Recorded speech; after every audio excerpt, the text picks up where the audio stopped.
የፊታችን ቅዳሜ የሚካሄደው የፓሪስ ሴን ጀርመንና የአርሰናል የሻምፒየንስ ሊግ የፍጻሜ ጨዋታ በቀላሉ የማጥቃትና የመከላከል የውበትና የተግባራዊነት እንደዚሁም የፈረንሳዮች ልስላሴ ከእንግሊዞች ቆራጥነት ጋር የሚደረግ የእግር ኳስ ነፍስ ፍለጋ ጦርነት አድርጎ መሳል ቀላል ነው።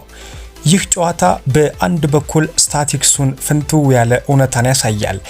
የኳስ ቁጥጥርን በተመለከተ በዚህ የውድድር ዓመት ፒኤስጂ በሻምፒየንስ ሊጉ በአማካኝ 63.4 በመቶ የኳስ ቁጥጥር ድርሻ ሲኖረው ይህም ከባርሴሎና ቀጥሎ ከፍተኛው እንደሆነ ይነገራል።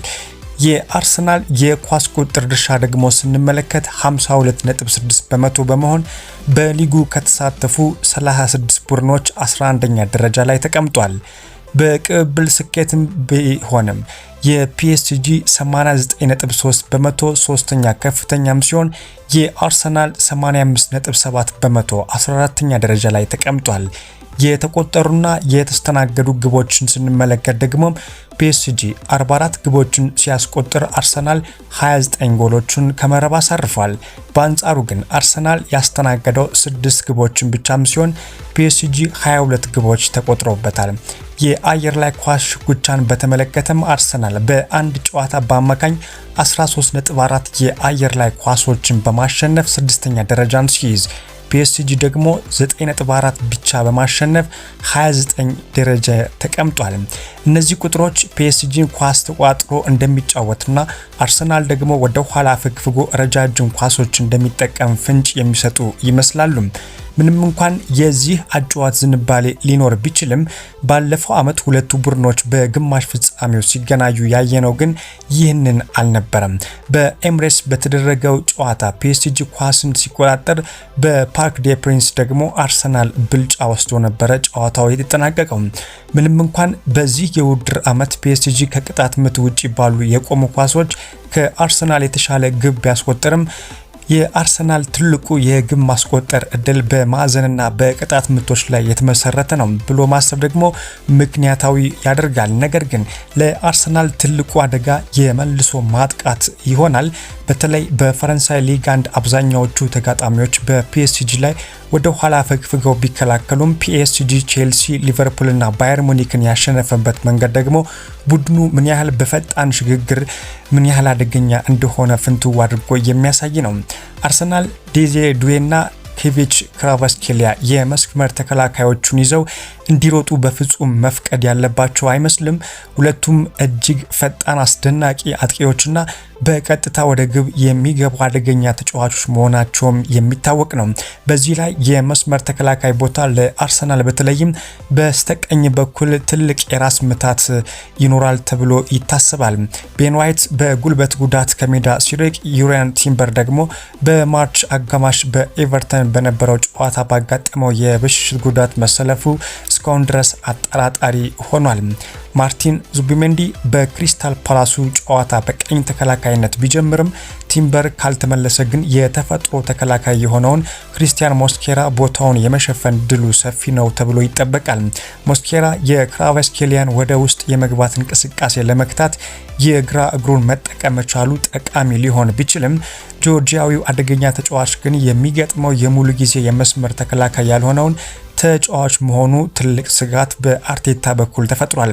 የቲምበር አለመኖር በመከላከል ብቻም ሳይሆን ከቡካዮ ሳካ ጋር በነበረው ድንቅ ጥምረት በኩልም የማጥቃት ኃይሉንም ይቀንሳል የሚልም እምነት ተፈጥሯል። በግራ በኩል ሪካርዶ ካላፊዮሪ የሚኬል አርቴታ ተመራጭ መሆኑ አይቀርም። የእሱ ሚና ደግሞ ድርብ እንደሚሆን ይጠበቃል። ድዌን ማስቆምና ኳስ በሌለበት ሰዓት ደግሞ ወደ መሃል ሜዳ ገብቶ የመልሶ ማጥቃትን ማክሸፍ ይሆናል። ማይልስ ሉዊስ ስኬሊም ደግሞ ከዲክላን ራይስ ጋራ በዙቢሜንዲ ቦታ ሊሰለፍ ይችላል ተብሎ ነው የሚጠበቀው።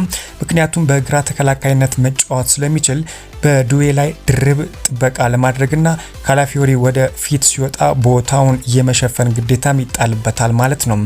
ቼልሲ በክለቦች የዓለም ዋንጫ ፍጻሜ ላይም ፒኤስጂን ያሸነፈበት መንገድ ለአርሰናል ቢያንስ መነሳሻ ሊሆን ይችላል ተብሎ ይጠበቃል። የኤንዞ ማርሴካ አቀራረብ ሚዛኑ ያልጠበቀ ነበር። በወቅቱም ኮል ፓልመርን በቀኝ የውስጥ መስመር በማጫወት በኑኖ ሜንዴዝ እና በግራ የመሃል ተከላካዩ መካከል ያለውን ክፍተት እንዲያተራምስ አድርጎት ነበር።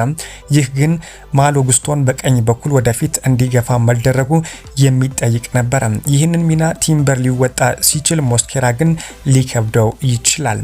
በግራ በኩል አርቴታ 4-3-3 አሰላለፍን የሚመርጥ ከሆነ ፔድሮ ኔቶ አሽራፍ ሀኪሚን ለመቆጣጠር ወደ ኋላ እንደተመለሰው ሁሉ ይህንን የመከላከል ሴራም ከኤምሬቼ ኤዜ ይልቅ ሌሳንድሮ ትሮሳርድ በሚገባ ሊወጣው ይችላል ተብሎ ይጠበቃል።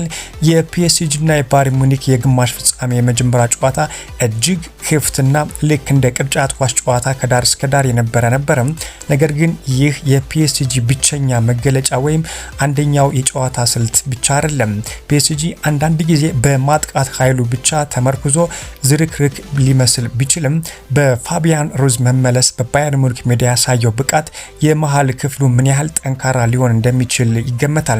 ይህ ማለት አርሰናል ወደ ኋላ አፈግፍጎ ፒኤስጂን ኳሱን እንዲቆጣጠር መፍቀድ አለበት።